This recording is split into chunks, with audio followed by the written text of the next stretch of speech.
So, welcome back guys to a brand new video. Now today, we're going to be talking about the creatures and dinos in ARK Survival Evolved that are going to be getting huge buffs on November the 7th. This is really exciting because Wildcard haven't done this in such a long time. The last TLC was 2 years ago. I think it was over 2 years ago. So thank you so much to Wildcard for finally sorting this out. This will be coming on the Xbox One, PS4 and the PC, so it's an exciting day for everyone, and let's just hope there is no delays. Obviously, the Fear Evolve 4 update, as you guys will be able to see here, is actually, well, it should be live now for the Xbox. There was a delay there, that's why I mentioned it with this. Let's hope there is no delays. If you are excited about this, smash a like. Let's try and get over 800 likes on today's video. Last video, you smashed the like target. It means so much to me. And make sure to be subscribed as we are only 150 subscribers away from 180,000. But anyway, enough of that. Let's just get on with all the changes that are happening.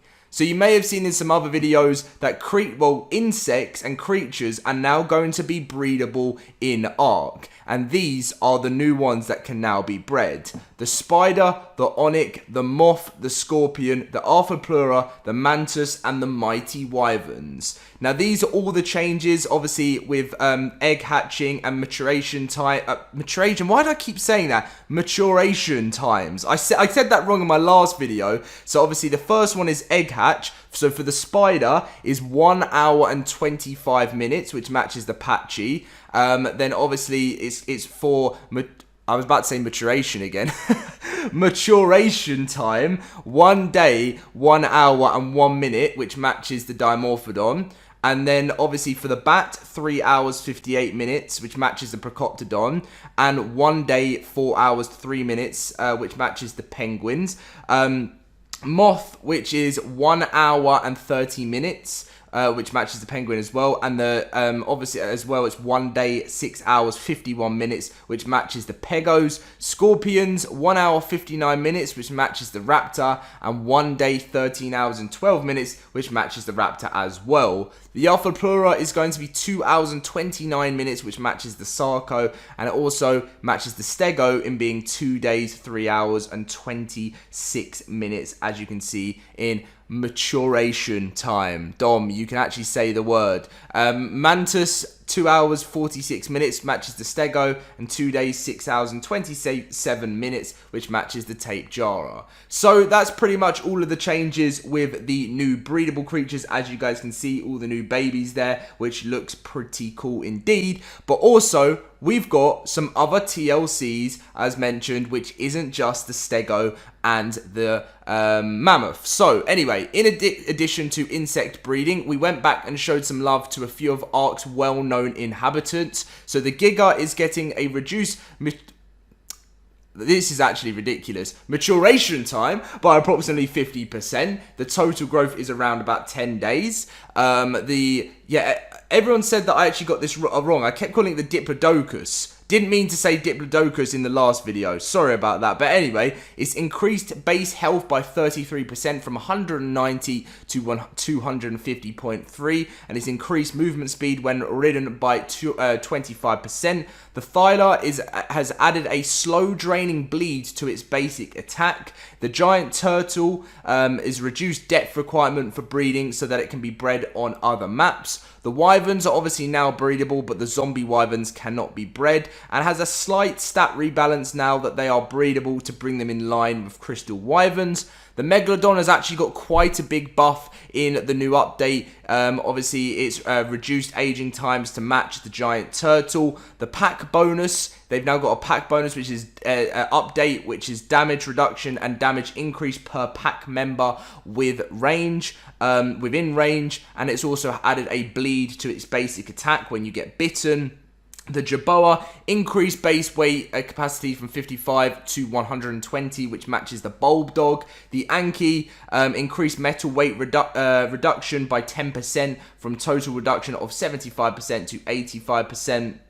And obviously the Doa, I always call it a Doa, I don't know what you guys pronounce it, but anyway, you can now turn when rolling, just like the Genesis race mission, which this one was quite an interesting one, and the final change of the sort of quality of life changes is the basilisk now has eyes. Now this one made me laugh when I was saying this in the last video. I just was so shocked that when I was just thinking, like, obviously it needed that, but I was like, maybe some other changes, but I suppose that's going to be something that they put in as a little joke. But anyway, obviously on top of all of that, the bigger changes to some of the creatures in the game. The woolly mammoth, you would have seen this in some other videos about a month ago. It's got new abilities. Obviously, it looks like this. You probably have seen this already, but it's a war drum saddle buff, which it now has an extra 1 additional passenger seat on the saddle, which comes equipped with a war drum, and when it's played, it will maintain a buff that improves stamina regen and makes it immune to fear.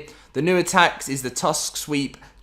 Sweeps tusk left or right to gather and harvest thatch. The trunk trumpet emits a roar that does a debuff to all enemies within range. It's got a foot stomp, as you will see here, which does damage with a forward slam. And the trunk grab, which is similar to the crab's grab, and it is able to grab and hold and release smaller targets. I was hoping they would have showed us like something. You can see in this picture here the war drums, as you can see in the background there, or where it gets its buff. But they don't actually show the grab, which would have been quite cool to see, but we'll see it when it gets released. And finally, the stego, as you will know, is now got 3 new backplate modes. The hardened plated mode, which you can switch between all these 3 once tamed, applies a damage reduction buff and prevents riders from being dismounted by enemies, and has a wood harvesting benefit. Heavy plate mode, which applies a slow when attacking with the basic tail whip, thatch harvesting benefit, and the sharpened plate mode applies an armor penetration effect when attacking with the tail whip and is also useful for harvesting berries. And finally, the final change of every single one of these creatures and dinos in the TLC Phase 3 update is the new attack, which is the Impaling Tail Whip, which is able to impale and immobilize players and smaller creatures, as you will see on the screen here. So that is the full update, Creature Tender Love and Care number 3, which is coming November the 7th. It is going to be very, very interesting, all of this new stuff. Obviously, for me, if I were to choose what I'm mostly excited about, I would say probably the TLC, just because I'm excited to try out the mammoth. Breeding these bugs, for me, isn't the most exciting thing. I know a lot of people have wanted it for a while. I would say when more things like the Megalodon getting buffs is something that I get more excited about, because it kind of makes them a little bit more useful in the game. Still not that useful, if I'm honest with you guys, well, in the way I play. But yeah, anyway, probably the best change is the Giga, I would say. I don't know, you guys may disagree, but we'll see. Smash that like button if you did enjoy and you've got all the news you need to know and you're excited. Let's try and hit over 800 likes. And make sure to be subscribed so you don't miss out on all of your ARK news. See you guys later, and thank you for watching.